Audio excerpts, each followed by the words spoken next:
Olá a todos, você que está ouvindo agora, né, pelo YouTube, também pelo Spotify, também estamos disponibilizando, né, no Spotify, se chama Politicagem Gravatacore, Cast, e também estaremos disponível também as partes mais importantes no Politicagem GTA Corte no Instagram. Então, vamos lá. Quem é João Gabriel? Então, boa noite a todos que estão nos acompanhando. É um prazer enorme estar aqui nessa entrevista contigo, Lucas. Tu tem aí um trabalho fenomenal na internet. Parabéns. Então, eu sou gravataense desde a infância, não nasci na minha cidade, porque infelizmente, né, a maioria, desde um problema desde sempre, que nós enfrentamos em Gravatá, a maioria das crianças nascem em outros municípios, mas né, eu sou gravataense desde a minha infância. Morei tanto na cidade como na zona rural também. Me formei em História em 2022. Tenho aí minhas pós-graduação em História do Brasil, Filosofia, Sociologia. Estou agora estudando também, já fiz Direito Constitucional, também estou estudando Geopolítica no momento. Sou uma pessoa que sempre gostei de estudar. Eu vejo o estudo como não apenas como algo relacionado a questões econômicas, mas sim como algo relacionado com o próprio prazer da existência.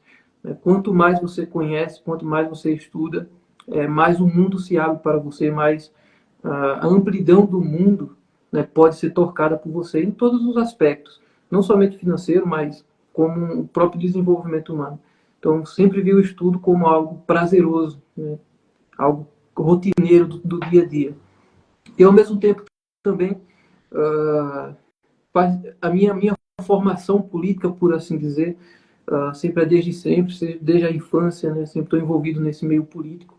E agora estamos, né, através do Partido Novo, estamos candidatos às eleições para vereador no nosso município, em Gravatá.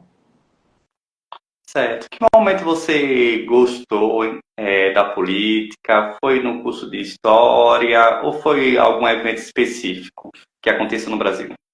Então, o próprio curso de História em si, ele já é um curso um tanto político, né?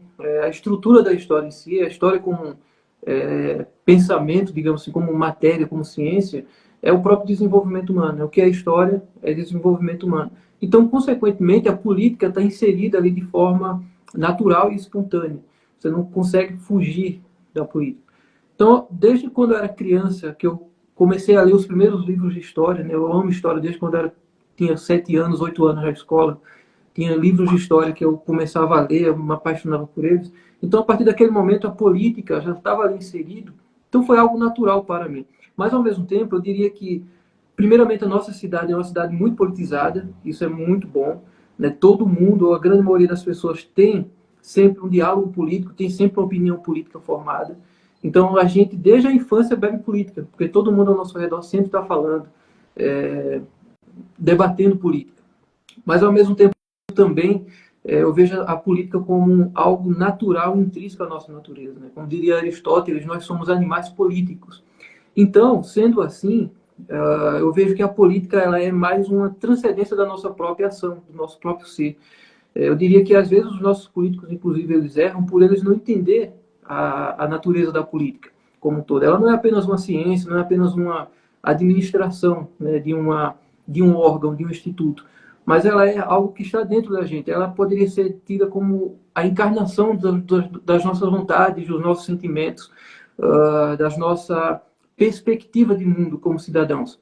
E é materializada nas nossas ações, né? Consequentemente, na forma como nós queremos ver a nossa cidade, o nosso estado, o nosso país. Mas isso é mais algo que está encarnando o que a gente já está dentro da gente. Né? As nossas ações políticas é mais uma encarnação das nossas vontades, ações e sentimentos.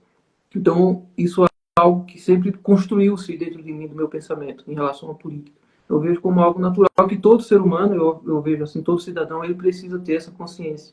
Né? A política não é quem é eleito, a política somos nós, como cidadãos. Está encarnada no nosso espírito. Quando você estava estudando, né, sobre a política, acendeu o desejo de entrar na política ou foi algo que foi construído ao longo do tempo? Então, veja bem, eu acredito que a política, como eu falei, ela é algo espontâneo da gente. Então, eu vejo essa questão de você disputar um cargo político, primeiramente, como algo natural, que eu acho que todo ser humano, todo cidadão, ele deveria ter essa consciência de participar, né, de uma eleição em algum momento, né, contribuir com a sua sociedade.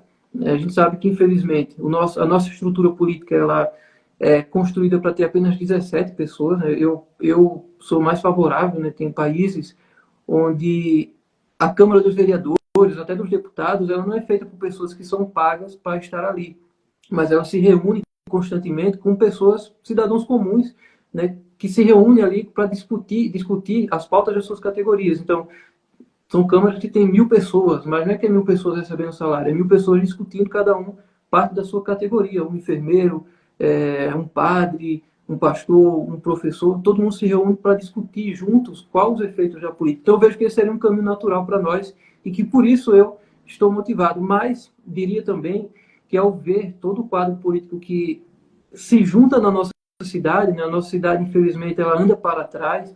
Você nunca vê perspectiva de desenvolvimento, de futuro na nossa cidade como cidadãos, né? Sempre estamos empurrando as coisas com a barriga, esperando eleger fulano esse ano, para daqui a 4 anos eleger de novo, se não der certo, e assim passa 8, 12, 16 anos, 20 anos, passou a vida e a gente só ficou na tentativa. Então eu não quero ficar tentando o desenvolvimento da nossa cidade, eu quero que seja algo real, concreto. E isso me motivou a entrar na política. Em 2020 eu já tinha recebido convite para participar das eleições, mas eu dizia na época que eu não estava ainda pronto, né? É questão de preparo intelectual, acadêmico mesmo, para entrar na política no momento. Então eu me preparei bem, né? Foram 4 anos de estudo, não somente para a política, obviamente, né? Mas como estava intrínseco ao meu estudo, tudo que eu estudei, tudo que eu consegui desenvolver também na área profissional, fez com que eu pudesse agora me ver pronto para contribuir com a minha cidade, com o meu conhecimento, né, que eu vejo e tenho toda a certeza que é aquilo que pode dar à nossa cidade um real desenvolvimento. Certo. E eu lembro que no seu vídeo, né, da convenção do Partido Novo, você falou sobre a elite. E Sim, você, e principalmente sobre a elite política, que você, que, que, a, que poderia ser destruído a elite política a partir das pessoas novas para sim, destruir essa elite gravataense política.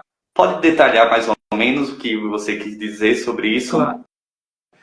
Veja bem, quando nós falamos de uma elite política, obviamente a nossa cidade de Gravatá ela está livre de um quadro que a gente vê em outras cidades, onde você vê dois nomes disputando prefeitura o tempo todo. Então se alterna, né? Fulano A, fulano B, que fica 4 anos, 8 anos se alterna. Ou então uma família, né? Fulano foi eleito porque é filho de fulano que foi prefeito, que é avô de fulano que foi prefeito. Gravatá não tem isso, pelo menos até o momento.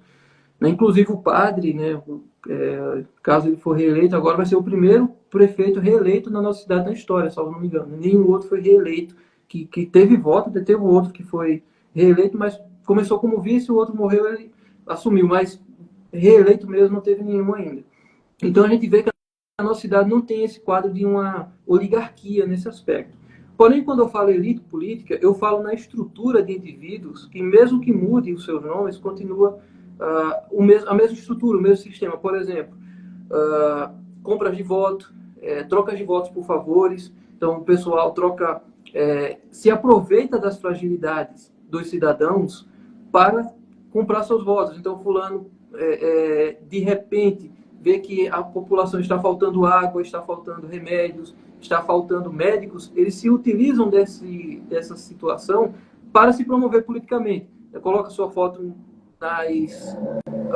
podemos dizer assim, nas ambulâncias que eles compram, né, colocam lá a sua foto, coloca lá, de repente, compra um caminhão de água para ficar distribuindo água para o povo, como se isso fosse um favor, né? Constitucionalmente, a população ela tem o direito à água, saneamento, saúde e assim sucessivamente.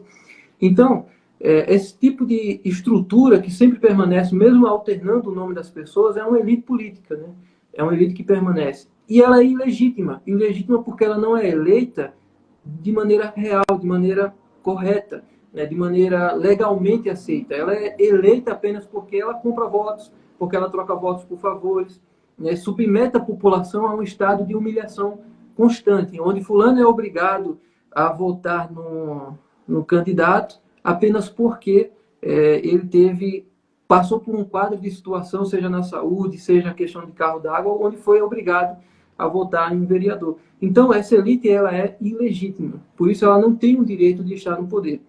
Obviamente, o mais correto, né, se o nosso país, se as nossas leis funcionassem corretamente, essas pessoas elas seriam caçadas, né, elas seriam destituídas do poder em um processo de impeachment e não teriam mais direito, por muito tempo, a poder se candidatar novamente. Mas, infelizmente, a gente sabe que a nossa justiça ela é inerte a essas coisas. Então, a nossa única forma de nos libertarmos desses sujeitos é realmente através do nosso voto. Não temos outra alternativa no momento, né? Infelizmente, nós não temos, mas eles não podem continuar no poder por mais tempo, porque são corruptos, eles apenas destroem a nossa cidade e não têm nenhuma perspectiva de desenvolvimento que eles possam criar para a nossa cidade. Então, infelizmente, essa nossa elite ela precisa ser destruída de todas as formas possíveis. Você acha que essa destruição vai ser de forma lenta ou vai ter um pouco mais forte nessa eleição?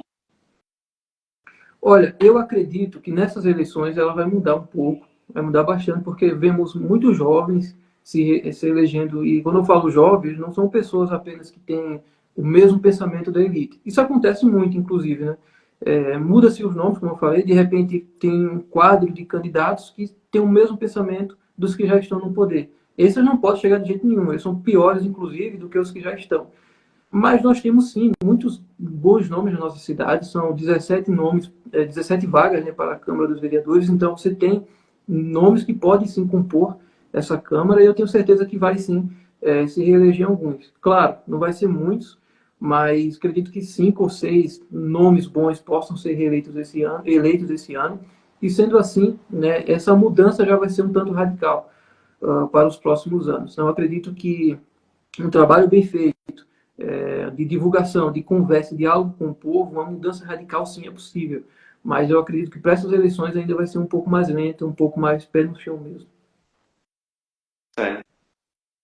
Para finalizar esse assunto, por que você acha que Gravatar não é construído por uma elite de família, ou seja, briga de família, briga, na verdade já houve, né? Mas hoje não é mais. Por exemplo, até Campina Grande, Recife, ainda existe famílias à frente da política, como prefeito.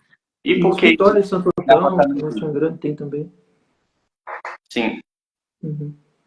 Mas não tem, eu acredito que, primeiro porque a nossa formação atual, digamos assim, torna o povo um pouco mais consciente, né?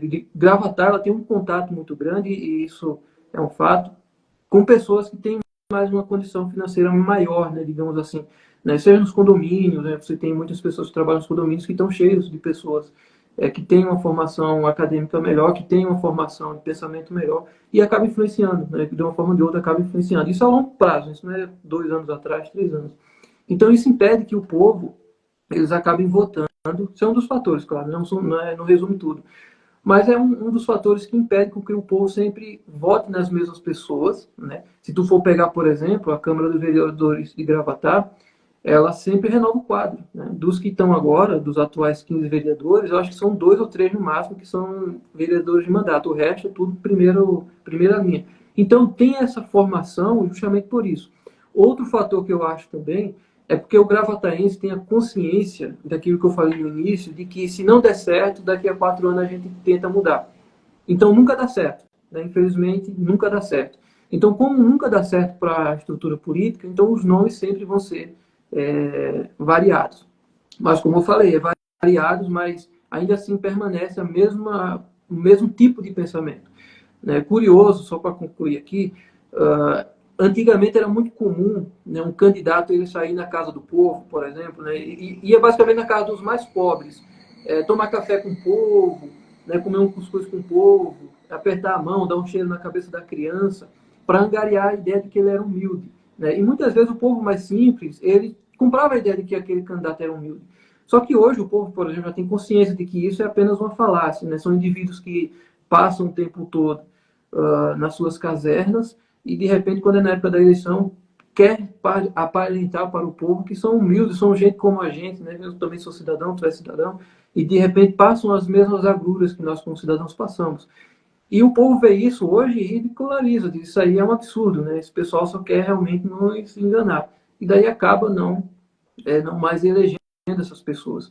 Então, isso acontece, né? Tem exemplos, inclusive, nas nossas eleições agora. Pessoas que fizeram isso e desistiram porque viram que esse tipo de estratégia não funciona. Então, eu vejo que por isso não se cria estrutura de oligarquia na nossa cidade nesse aspecto.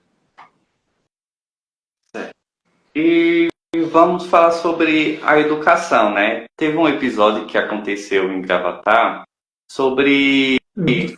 adolescente cheirando cocaína, pó. Uhum. E o que é que você acha disso?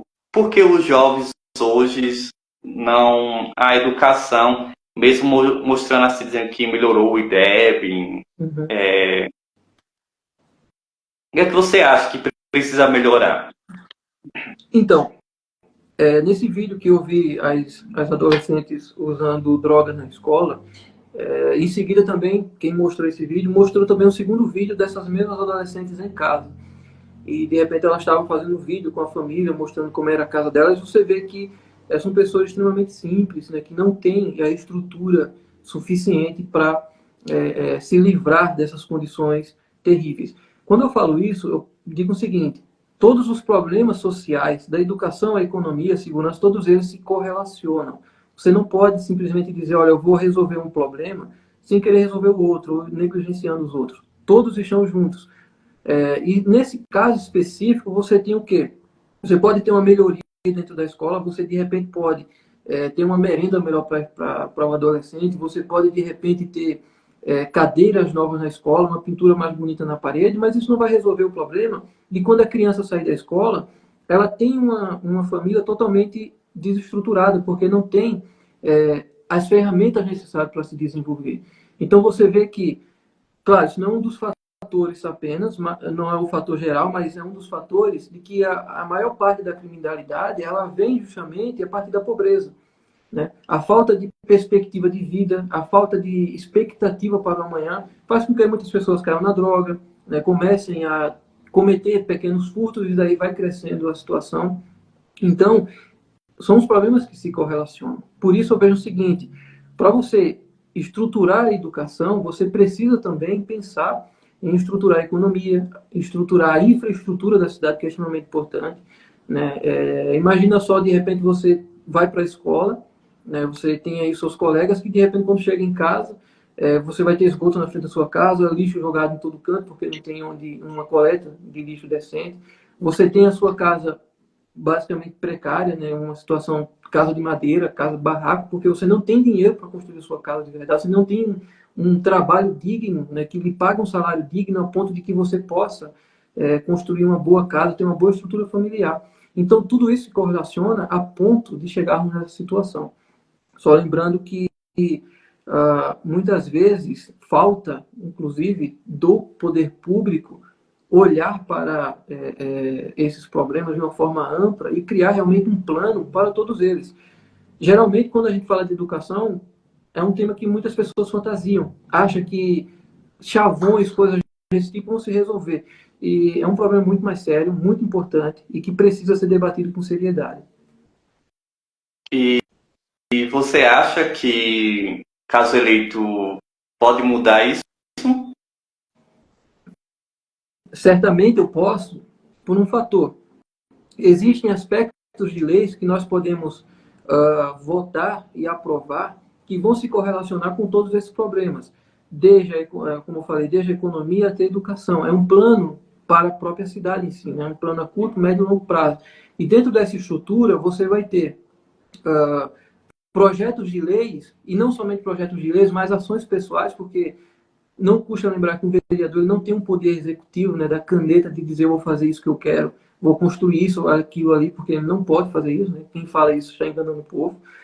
Mas um vereador ele pode ações paralelas com órgãos, com institutos, com a própria sociedade, com as associações, com os sindicatos, enfim, com toda a estrutura social, desempenhar um papel para que todos esses problemas possam ser sanados. e, claro, também colaborando e cooperando com o poder público, né? Quer municipal, federal, estadual, né? Tem todas as ferramentas para isso. Então, sim, nós podemos resolver o problema não somente da educação, mas trabalhando em todas essas estruturas para que todos esses problemas sejam resolvidos da melhor forma, no mesmo momento, para que assim possa haver um bom desempenho. Certo. E como você vai resolver esse problema no legislativo, ou seja, caso eleito, conversar com os vereadores que eles não estão nem aí para a educação, para os problemas de Gravatá? Como vocês vão convencer ele, caso eleito, os vereadores? Certo. Veja bem, o primeiro passo que nós devemos ter é um diálogo, primeiramente, com os professores, que são os que estão na linha de frente do problema social. Então, os professores são aqueles que precisam ser mais ouvidos, e não somente mais ouvidos, mas, primeiramente, bem remunerados. Muitas vezes nós temos uma certa acusação em alguns aspectos, setores da sociedade, que vê os professores como uma classe vagabunda, uma classe isso ou aquilo, sendo que os professores eles são o fundamento, né, de um desempenho social. Então você precisa primeiramente, dentro do aspecto da educação, conversar com os professores para ver os problemas que eles estão passando. Inicialmente você tem um problema da remuneração, né, que é muito baixo. Você tem um problema também do PCCR, que é o Programa de Cargos e Carreiras, que foi prometido pela gestão e não foi cumprido. Ou seja, os professores que tiverem mais especialização vão ganhar mais pelos seus estudos. Isso é extremamente importante. Você tem também outros projetos que possam melhorar a condição do professor trabalhar. Esse é o primeiro ponto. O segundo ponto que nós podemos trabalhar também é a análise do professor através do aluno. Então, o professor ele tem a condição de olhar dentro da sala de aula quais são os alunos que estão passando por determinados problemas, né? Através da própria expressão do aluno. Então, de repente, se você tem um programa, um projeto de lei, né, que correlaciona a obrigatoriedade dos órgãos, como o Conselho Tutelar, né, as escolas, a assistência social, trabalhar em conjunto, para que os alunos que estão com mais problemas, eles sejam aqueles que vão ser atendidos com prioridade, você já vai resolvendo esse problema de alunos que, por exemplo, o exemplo da questão das drogas, por exemplo. Você vai ter ali uma família que já vai estar estruturada ou vai receber, né, o apoio para que ela possa ter as condições de se estruturar. Então, desse aspecto, você vê que alguns projetos de lei, não estou citando alguns, mas que são extremamente essenciais. E daí você tem a questão dos vereadores. Se você conversa com os vereadores, né, esse é o ponto. Você não vai agredir, você não vai xingar vereador nenhum que está lá eleito. Né? Ele foi eleito e tem as suas obrigações diante do povo. Então, se você primeiro já faz uma linha de frente com os professores, para que não somente eu vou chegar no vereador e conversar, mas todo um caminho, né? São os professores, são de repente os próprios conselheiros tutelares, são de repente os outros órgãos, nós vamos conversar juntos, né? Nós vamos chegar para eles e dizer, olha, nós temos esses projetos aqui, né? E não sou eu que quero me gloriar se eu for aprovado esse projeto, mas é todo esse conjunto aqui, que todos nós juntos vamos participar, que vamos fazer a nossa cidade crescer. Então, o diálogo constante, né, com todos, como eu falei, não somente eu sozinho chegar, mas com todos aqueles que vão ser beneficiados com os projetos, nós temos sim a condição de juntos podermos mudar. É por isso que eu falo, não adianta simplesmente votarmos eleger um vereador. Né? Nós precisamos estar juntos, né? Unidos em um projeto, em um ideal. E isso faz com que nós tenhamos não somente uma voz, mas diversas vozes falando e levando as suas reivindicações, e com certeza isso funciona muito bem. Certo. Para encerrar esse tema de educação, o que é que você acha da escola civil-militar, que é proposto por Rodolfo Silva? Olha, eu acho as escolas militares boas na questão da disciplina, né? Elas são ótimas, na questão de que você vai disciplinar os alunos e tudo mais. Mas o que me deixa lamentado, que me faz lamentar, é o quadro de que, para termos disciplina como sociedade, será que nós precisamos seguir uma norma militar? Será que nós, como sociedade, não podemos ser disciplinados como cidadãos sem sermos militares, por exemplo? Então, é aquela história, né? As escolas militares, elas são eficazes, são eficientes, são boas, mas eu vejo que nós precisamos transcendê-las, né? ou seja, elas são uma necessidade, mas que são necessidades por conta da nossa disciplina. Se nós tivermos a educação de disciplina, elas se tornam desnecessárias. Mas falando no assunto, uma coisa que eu acredito que é fundamental também em questão de educação é o método educacional. Ou seja, o que é que o aluno vai aprender na sala de aula, quais são os objetivos que eles vão alcançar com aquele ensino que ele está aprendendo, o que é que vai ter durante todo o ano, o que é que vai ser aplicado, quais são as aulas que vão ter, quais são os elementos que vão ser apresentados, por exemplo, e tudo mais. Então, esse é o método educacional. Nós temos um método educacional, geralmente, centralizado em Brasília. Não porque é constitucionalmente obrigatório as escolas seguirem, né, um método específico de Brasília. Claro, tem algumas regras que você precisa seguir, mas não são todas.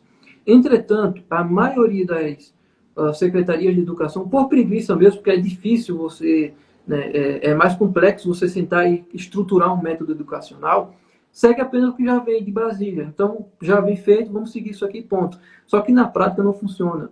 Por quê? Porque a nossa estrutura de povo aqui, como gravataenses, é diferente, por exemplo, de quem está em Brasília, quem está em São Paulo, quem está no Rio de Janeiro. As nossas condições históricas, culturais, geográficos, o nosso tipo de comida, né, o nosso contexto climático, por exemplo, tudo isso influencia na nossa formação educacional. Então, é preciso que o nosso método educacional ele seja regionalizado, ele seja voltado para as nossas necessidades. Então, os alunos eles vão aprender, a partir do método regionalizado, o tipo ideal de educação e ele vai estar preparado para lidar com a nossa sociedade como ela exatamente é. Não é com a sociedade como deveria ser, né, como de forma perfeita, ideal, mas como ela é de fato. Então, ele vai estar preparado e pronto para sair da escola e enfrentar e encarar o mundo e a realidade como ela é. Então, ele vai sair melhor da escola. Ele vai ter um desempenho melhor como cidadão, muito mais do que isso também, seja na questão do emprego, da condição técnica, né, do preparo técnico, como cidadão, como um cidadão disciplinado, por exemplo, como um cidadão que vai respeitar as leis, as autoridades, que vai respeitar a hierarquia e as regras sociais. Então, tudo isso está inserido em um plano educacional, de método educacional. Então, por isso que eu falo, as escolas cívico-militares, elas são boas, mas nós precisamos, não da necessidade dela, ela é uma alternativa para o nosso problema. Mas o problema é que, se for resolvido, elas se tornam não obrigatórias, por assim dizer. Caso eleito, qual a bandeira você vai levar como principal para um projeto de lei municipal? Olha, no campo da educação, eu posso dizer que os meus principais métodos vão ser o estabelecimento de um órgão melhor para gerir a questão do método educacional, que é discutido na Câmara, nos conselhos também municipais de educação. A questão do PCCR também, né, que é melhorar a condição financeira dos professores. Outro projeto de lei que eu quero também aprovar é o Vale-Refeição para os funcionários concursados, especialmente nessas classes mais desfavorecidas, como professor, como serviços gerais também, vigilante. Então, isso é extremamente importante. Vale-refeição para essa categoria, que é aplicado em muitos municípios, inclusive. Né? Isso não aumenta o gasto da prefeitura, né? Só diminuir dos comissionados, por exemplo. Não dá para você fazer isso tranquilamente dentro do orçamento, né? Sem estourar o orçamento.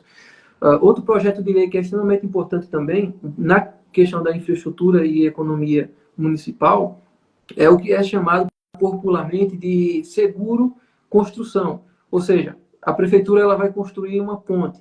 Então, vai gastar 2 milhões de reais, contratou uma empresa X para fazer a obra e tem um prazo de 6 meses para concluir. Se a empresa ela não concluir aquela construção em 6 meses, ela vai pagar uma multa de 10% do valor que a prefeitura ia pagar. Então, a cada mês que ela for atrasando, ela diminui 10% do valor que a prefeitura iria pagar. Então, isso faz com que haja uma eficiência melhor na construção. Né? Não vai passar uma obra que é para construir em 2 meses, 10 anos para terminar. Vai ser uma coisa rápida. E, ao mesmo tempo, também evita que se haja corrupção. Né? Porque, de repente, se a prefeitura ela sabe que tem 2 milhões de reais para gastar naquela obra, e naquela obra ela vai gastar apenas em 6 meses, não vai ter a desculpa de, depois dos 6 meses, a obra está atrasada, gastar mais 2 milhões para concluir a obra. Então, é um problema que também resolve a questão do orçamento, no orçamento municipal. Só lembrando que uma das bandeiras do Novo, inclusive, é a questão da eficiência econômica do município, né? Então, se preza pela melhor eficácia dos gastos públicos. Então, tudo isso que eu falei aqui se encaixa dentro desse perfil. Você vai fluir melhor o dinheiro público, você vai gastar de forma eficaz no que é para ser gasto, né? E, ao mesmo tempo, também você vai evitar gastos desnecessários a partir de um momento onde tem esse tipo de seguro construção, por exemplo. E tem outros projetos também, né, como, por exemplo, eu vejo como importante, só para concluir, a necessidade das escolas ter pessoas que são formadas na área da biblioteconomia para que possa gerir as bibliotecas públicas, né? Um projeto de lei também para melhorar o acervo bibliotecário do município, é um projeto de lei importante também, da melhoria do meio ambiente da nossa cidade, especificamente a arborização da nossa cidade, que é bem precarizada, então precisa também ser melhorada, até mesmo por uma questão climática. E, ao mesmo tempo, também nós podemos pensar em um projeto de lei para a melhoria da fluidez do dinheiro público. Então, por exemplo, qual a necessidade de gestor, de vereador, né, e as outras categorias de cargos comissionados ter lanchinhos caríssimos na Câmara dos Vereadores, na Prefeitura, gastar R$ 1 milhão com lanchinhos? Não tem necessidade nenhuma. Então, esse tipo de projetos você pode sim ser aprovado como vereador. Certo. E você vê a sua bandeira, qual o seu pensamento sobre seguir ou Gravatar pelo turismo ou pela indústria? Ou podem os dois caminhar junto? Porque é muito difícil uma cidade turística ter muita indústria. Sempre é focado no comércio da indústria. O que é que você acha? Você acha que os dois são contraditórios ou os dois devem caminhar junto? Olha, Gravatar ela tem três potencialidades econômicas extremamente favorecidas na sua estrutura mesmo, no seu solo. E os três eles não são rivais, mas muito pelo contrário, se completam. Nós podemos citar o turismo, a indústria e também a agropecuária. Quero falar rapidamente dos três e ver como os três eles não estão conflituosos entre si, mas sim os três dá para andar assim juntos. Primeiramente, quando pensamos em Gravatar, quando nós pensamos na cidade especificamente, é uma cidade um tanto grande, mas não relativamente grande, né? Não tem ainda 100 mil habitantes. Só que quando nós pegamos o município de Gravatar, se tu sai da divisa, digamos assim, né, do limite, né, entre Barra de Guabiraba e Gravatar, até Passira e Gravatar, é 50 quilômetros. Pode pegar uma moto, um carro e sair na estrada, vai dar 50 quilômetros. Ou seja, 50 quilômetros é quase a distância da cidade de Gravatar até Recife. É uma distância gigantesca para você aplicar tanto indústria como turismo, sem que ambos se atrapalhem mutuamente. Então dá para você aplicar sim, né, sem se atrapalhar. Mas falando rapidamente sobre os três, eu vejo o seguinte: quando pensamos sobre indústria, nós não podemos pensar em indústrias gigantescas, né, que se instalam na cidade apenas como fator determinante para o desenvolvimento industrial. Muito pelo contrário, as indústrias que vêm para o município, que devem vir, elas devem servir de aprendizado para que os cidadãos eles possam eles mesmos aprender as técnicas industriais dessas grandes empresas e começar eles mesmos as suas pequenas empresas, né? Todos os grandes países, as grandes cidades, inclusive do Brasil, que têm suas próprias indústrias hoje próprias, assim, essas indústrias se desenvolveram aqui, elas começaram com isso. Elas aplicaram aquilo que é feito nas grandes empresas e construíram empresas menores, né? Os próprios cidadãos, os próprios empreendedores construíram empresas menores com o aprendizado que eles tiveram dentro das grandes. Por que isso é importante? Porque as empresas grandes, geralmente elas ficam 10, 15, 20 anos na cidade e a tendência é elas irem embora, né? Quando elas vão para uma outra cidade que tem menos imposto, que tem outras condições favorecidas para elas, elas vão. E daí você tem numa cidade 3 mil desempregados, 5 mil desempregados, direto e indiretamente. Porém, se os cidadãos eles aprenderam as técnicas dessas indústrias grandes e começaram as suas pequenas indústrias, então elas não vão ser sentidas quando forem embora. Muito pelo contrário, né? A cidade vai se desenvolver melhor. Caruaru, por exemplo, é uma cidade que tem sua própria indústria, né? Ela se desenvolveu basicamente sozinha, sem a ajuda de empresas gigantescas. Mas, quando nós observamos esse quadro, nós podemos imaginar o seguinte: que grandes indústrias também, se instalarem na nossa cidade, elas vão ter, ou elas vão precisar de fornecedores menores, né, de diversos materiais que vão fazer a sua matéria-prima. Então, Gravatar, os cidadãos vão poder construir suas pequenas empresas para dar, né, para fornecer material para as empresas grandes funcionarem. Eu digo isso porque nós temos também o próprio setor de tecnologia, né, que é um setor que está crescendo e que precisa também ser aproveitado na nossa cidade. Então, eu vejo muito isso, né? Cidade que pode desenvolver a sua própria indústria, né? Pequenas indústrias. Gravatar tem muitas fábricas pequenas de imóveis, por exemplo, né? Mas tem também algumas indústrias grandes e que podem alavancar isso de forma competente, de forma eficiente. O turismo da nossa cidade, que é pouco explorado, essa é a realidade. Nosso turismo ele sobrevive durante o ano, quando não tem festas, por exemplo, mas ele é um turismo muito pequeno, porque a nossa cidade não tem ainda o pensamento de ver o turismo como indústria. O turismo ainda é visto como um setor de serviços, não como um setor que produz. Então, quando isso acontece, não tem essa estrutura de ver o turismo como uma indústria em si, a indústria, inclusive no mundo, a indústria que mais fornece emprego e renda é o turismo. Então, o turismo, quando ele é visto como uma estrutura de indústria, ele começa a ter mais elementos para fornecer a aparência para que a cidade possa, assim, atrair pessoas para si.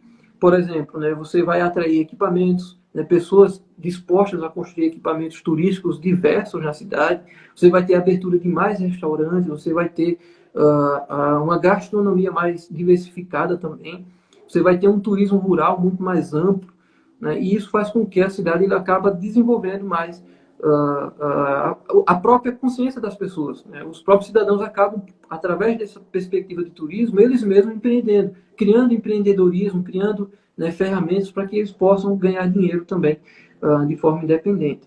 E por fim, né, eu diria que a agropecuária da nossa, ela é talvez no momento o setor que está mais avançado para crescer, porque você tem, né, o maior produtor de flores do Nordeste é Gravatar, né, mas você tem também, embora Gravatar não é a cidade do abacaxi, né, mas você tem, talvez, Gravatar produza mais abacaxi do que Pombos, que é, né, a cidade do abacaxi. Mesma coisa com laranja, mesma coisa com morango. Então você tem em Gravatar, né, um solo, de um lado, que é mais semiárido, onde as frutas cíclicas, né, elas se dão melhor, como abacaxi, como limão, por exemplo, né, que é a região mais agreste, né, Rucinhas, Avencas, essa região mais semiárida. Do outro lado, você tem a região mais fértil, né, Mandacaru, no sul, onde dá produção de flores, né, de frutas que requerem mais água, por exemplo, tomate, goiaba e assim sucessivamente. Então, você veja como Gravatar tem um potencial agropecuário gigantesco, né, tanto de um lado como do outro. Né, a questão da própria criação do animal também, né, a questão tanto de cavalos, mas também de animais para consumo, né? Então, você tem como estruturar tudo isso e desenvolver projetos voltados para essa área, como, por exemplo, projetos para a melhoria técnica. Né? Então, você vai ter, né, nas escolas rurais, você pode, de repente, no sábado, no domingo, tanto nas escolas como nas associações, ter um técnico para ensinar as pessoas as maneiras melhores de plantar, para reaproveitar a terra melhor, para consumir menos água, porque a nossa região é uma região que sofre com falta de água, mas também para fazer com que, né, determinado pé de fruta possa produzir mais fruta do que o que produz no momento. Então, daí você vai ter uma melhoria da questão agropecuária, você vai baratear o preço das frutas para o próprio município, porque se de repente, vamos supor que um pé de goiaba ele dá 10 goiabas, mas se através de técnicas corretas, ensinadas, ele dê 20 pés, então a goiaba vai cair pela metade do preço e de repente as pessoas vão consumir melhores alimentos, né, alimentos de melhor qualidade e com preço mais acessível para o próprio município e ainda vender para fora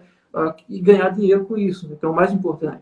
A gente não podemos esquecer que o fator principal de uma melhoria municipal é o emprego, é o desenvolvimento econômico e é a geração de renda. Então, eu vejo que esses três se complementam de forma fenomenal. Você visitou em alguma cidade ou morou, não é isso? Sim, já morei fora de Gravatar. Certo.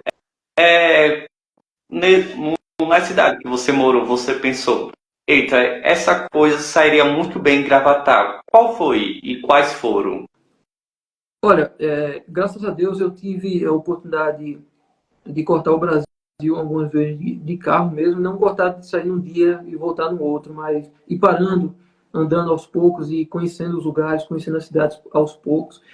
E de repente eu conheci muitas coisas foram inspiração, tanto positivamente como negativamente. No nosso país a gente vê tudo isso. Mas eu diria que um lugar que nos inspira, que deve nos inspirar, especialmente na questão do turismo, eu diria que é Campos do Jordão, São Paulo.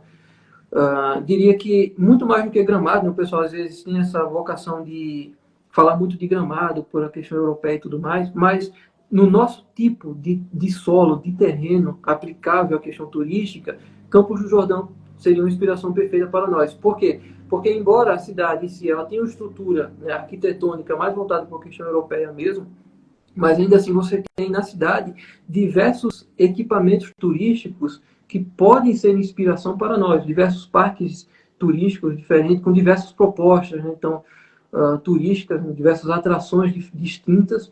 Você tem, de repente, na mesma estrutura da cidade, você tem também um turismo rural muito diversificado. Então, de repente, você tem cervejarias, você tem fábricas de chocolate, você tem fábricas de vinho, né, vinhedos. Então, todas essas estruturas que em Gravatá é suficiente também de ser estabelecido. Inclusive, a questão do trem também. Você pega, por exemplo, Campos do Jordão, tem tanto bonde que passa no meio da cidade, né, o bonde turístico, que Gravatá poderia ter muito bem. Né? Nós temos a estação turística que fica no meio da cidade, né, que poderia pegar ali 1 quilômetro, pelo menos, no meio da cidade, de um canto a outro ali, e instalar um bondinho, né, para atrair turistas, tranquilamente. Mas você tem também um trem que anda 12, 15 quilômetros, eu acho, 20 quilômetros, vai de uma cidade a outra, que Gravatá também tem. Gravatá tem, né, estrutura férrea suficiente para trazer um turismo assim, né? Quem não conhece ainda, né, quem não foi ainda, mas a Serra das Russas, ali entre Russinhas e a Ponte Cascavel, são 8, 9 túneis abertos, né, até o momento, né, que dá para ir tranquilamente, você vai a pé. Né? Então imagina se tivesse, não precisava nem entrar na cidade, porque tem a questão de desapropriação de casa e não dá para desapropriar a casa do povo para, né, enfim, sem a prefeitura fornecer moradias novas. Então não teria como trabalhar com trem expansivo, saindo de Russinhas até a estação ferroviária de Gravatá. Mas daria para fazer isso na zona rural tranquilamente, andar 5, 6 quilômetros de um trem. Então eu vejo que em muitos aspectos, né, de Campos do Jordão, Gravatá tem a potencialidade de o fazer, né, e ter o mesmo sucesso econômico e turístico também. Então eu diria que nesse setor seria uma cidade importante. Na questão agropecuária também tem muitas que eu vejo, né. Talvez eu acho que a que mais também se adequa no nosso momento seria a Olambra, né? A questão das flores, por exemplo, você tem eventos de flores no ano inteiro, com diversos pessoas de diversos países vão à cidade, né? Deixam seu dinheiro lá, compram flores lá. Então, Gravatá tem total capacidade de fazer eventos de flores o ano inteiro também, para atrair pessoas, né? E não somente a questão turística, né? Mas a questão comercial. E por fim também eu diria que há muitas cidades, também em São Paulo, mas também na nossa região, como Caruaru, eu falei, que desenvolveu sua própria indústria, né? Tem sua própria indústria, suas próprias fábricas, e que Gravatá pode sim seguir o exemplo e se desenvolver. Petrolina é uma cidade que nos inspira também em questão de infraestrutura, cresceu muito, né? Melhorou muito. É a cidade no Nordeste, inclusive, é a única cidade do Nordeste que o índice de desenvolvimento humano é equiparado às cidades do Sudeste, né? Petrolina. Então você vê que são cidades que podem nos servir de inspiração. Porém, nós temos o nosso próprio tipo, né? Nós temos a nossa própria estrutura local. Não dá simplesmente para você trazer coisas de fora e aplicar sem observar a nossa própria realidade, a nossa própria condição, a nossa própria formação. Então é preciso se inspirar, mas não tentar aplicar do mesmo jeito, e sim ver as nossas condições de fazer do nosso próprio jeito. Certo, João. Sobre a economia em Gravatá, a gente sabe que existe um certo monopólio de certos grupos que faz com que esteja sempre no governo e não faz que outros setores entrem, porque ele só quer um monopólio em Gravatá. Eu só não posso dizer, né, para não levar o processo, mas existem certos grupos de famílias em Cartéis, né? Gravatá que impede que outras empresas entrem em Gravatá. Como resolver isso? Então, o que acontece, eu vejo o seguinte, o problema do monopólio, se tu for observar, é que a gente chama de monopólio, mas o nome certo é cartel, né? Os caras fazem cartel para, inclusive, oprimir, isso é uma forma até, inclusive, de oprimir o povo, né? Porque, de repente, os preços nunca mudam, né? Só aumentam da forma como eles querem. E por isso que muita gente, inclusive em Gravatar, sai de Gravatar para fazer compras em outros municípios, porque em Gravatar é um absurdo. Isso da gasolina à comida, né? O pessoal vai para outro lugar e não compra em Gravatar. Mas isso acontece por quê? Se tu for observar, como Gravatar, nesses setores econômicos que a gente citou aqui, são setores ainda pouco explorados, que não são explorados na sua máxima, então o que sobra da economia na nossa cidade é mais o setor de serviços. Não que o setor de serviços seja ruim, mas é um setor que ele em si, ele não produz, ele não gera riqueza. Né? Qual seria o setor de serviços? Supermercado, loja de sapato, loja de roupa. São setores que dependem exclusivamente dos outros tipos de economia que a gente citou, né, para que eles consigam vender.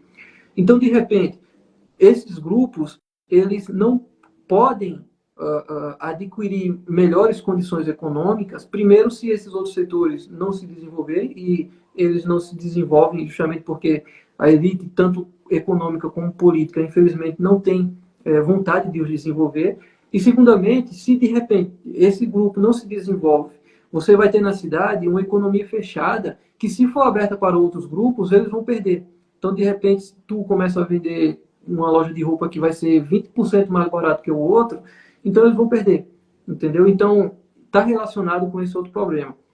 Então, veja o seguinte, a partir do momento que as condições econômicas dos outros setores começarem a melhorar, então, automaticamente, esse monopólio vai quebrar. Porque, de repente, você vai ter uma imensa maioria de pessoas com poder aquisitivo, com poder de compra, e esses grupos não vão ter como fornecer as mercadorias que esse povo vão precisar. Então, automaticamente vai quebrar isso. Outro problema também que está se criando, isso já é muito gritante, é a questão das compras na internet. Né? Ainda tem muitas pessoas que têm receio de comprar na internet para não sofrer golpe e tudo mais, mas a partir do momento que 90% da população estiver comprando pela internet, automaticamente esse monopólio também quebra. Eu digo isso, talvez não em alguns setores, como gasolina, que não dá para ser assim, né? Mas outros setores já estão comprando pela internet, né? Remédios, você já pode comprar pela internet, comida também, você pode comprar tranquilamente, alguns tipos, né? Então isso vai fazer até no máximo 10 anos esse monopólio acabar de vez, sem problema nenhum. Certo. Você acha que a próxima Câmara dos eleitos, você pensa que a Câmara Municipal de Gravatá tem que ser reformular bastante as leis porque elas estão bastante atualizadas, né? A partir do momento a nossa sociedade ela está muito rápida, não é como antes, né? Então existem leis, esses planos diretores de 2005 já deveria ser reformulada. E você acha que deve a próxima Câmara deve ser uns vereadores que saibam reformar as leis municipais? Com certeza, esse é um ponto extremamente importante. Quando nós observamos a lei orgânica municipal, né, muitas vezes a gente trabalha muito só o aspecto da Constituição Federal, né? A gente que discute política e esquecemos, inclusive, que até o nosso próprio estado tem a sua própria Constituição também. E a nossa cidade tem a sua, né, que é as leis orgânicas. Então, a partir do momento que nós tenhamos a consciência de que existe esse tipo de lei, nós podemos levar as discussões sobre uma reformulação muito mais do que na Câmara, mas na própria sociedade também. Então, eu defendo particularmente uma melhoria e uma reformulação completa, né, claro, não geral e absoluta, mas completa para a atualização das leis orgânicas, mas não somente com os vereadores. É né, uma discussão que precisa ser também levada a cabo às associações, a própria sociedade como um todo. Por isso eu vejo que é extremamente importante, né, o pessoal às vezes não preza muito por isso, são as associações, né, seja as rurais, seja dos bairros, porque de repente você vai trazer, né, um aspecto de lei orgânica voltado para todo mundo. Né? De repente você vai ter uma estrutura voltada para todo mundo. Isso vai beneficiar tanto a questão da regulamentação civil, por exemplo, né? Você vai também a questão da própria fluidez da cidade, da abertura da cidade na questão mercadológica, enfim, você consegue trabalhar tudo isso de uma maneira mais eficiente. E mais, Se de repente você leva, né, vamos supor assim, tem um vereador que vai ser eleito sua maioria em Badacaru, por exemplo, né, que geralmente acontece isso. Se você leva uma estrutura assim de discussão para dentro de uma associação relacionada com os outros tipos de projetos que a gente falou, como, né, técnico de agricultura, enfim, todo, como eu falei, né, tem que ser todo um conjunto. Você leva tudo isso junto, a população obviamente vai apoiar esse projeto e vai pressionar o seu vereador eleito a trabalhar nesse projeto, dizer, ó, você precisa votar nisso porque isso aqui vai nos ajudar, vai nos beneficiar. Então, de repente, você consegue reformular a lei orgânica municipal de forma que consiga fluir e desempenhar realmente papel eficiente, que consiga corresponder às necessidades vigentes na nossa atualidade. Certo. Sobre o Partido Novo, você quando entrou, você pesquisou sobre o partido ou você entraria em qualquer partido? Então, primeiramente, o Partido Novo, diria o seguinte, em Gravatar, é o partido que, se tu for observar, não tem nenhum tipo de corrupção, não tem nenhum tipo de acordo, muito pelo contrário. O pessoal do Novo, a partir do momento que eles que me convidaram, na verdade, para participar dessas eleições através deles, e eles, em momento nenhum, eles exigiram alguma coisa de mim, do tipo, você precisa, se você for eleito, você tem que nomear fulano, tem que nomear ciclano, em momento nenhum fizeram isso. Então é um partido que preza pela autonomia daqueles que participam, prezam pelo bom diálogo político também, né, e preza pela liberdade de cada um expressar a sua consciência. E ao mesmo tempo também, quando eu observo o Novo em Gravatar, como eu falei, é um partido que não tem a corrupção, né? Ele não fez acordo, né? Todos que estão no partido não estão disputando por conjecturas políticas, como infelizmente acontece na grande maioria, né? De repente, fulano é o vice de ciclano porque vai angariar 10% de voto, 20% de voto, enfim.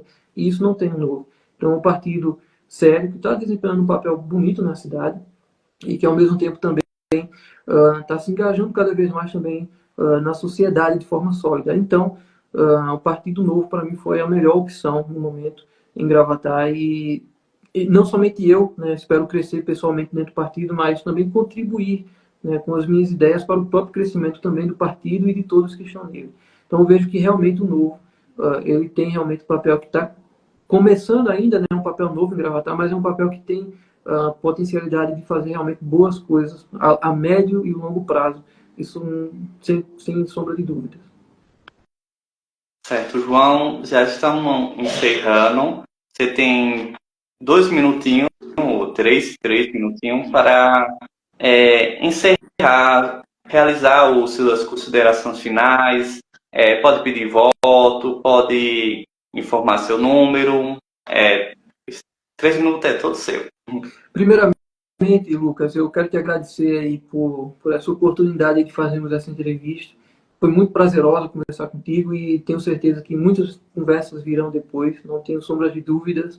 Né? E da próxima vez que estivermos sentados aqui, vai ser como eu, vereador eleito, tu como jornalista, entrevistando, se Deus assim quiser.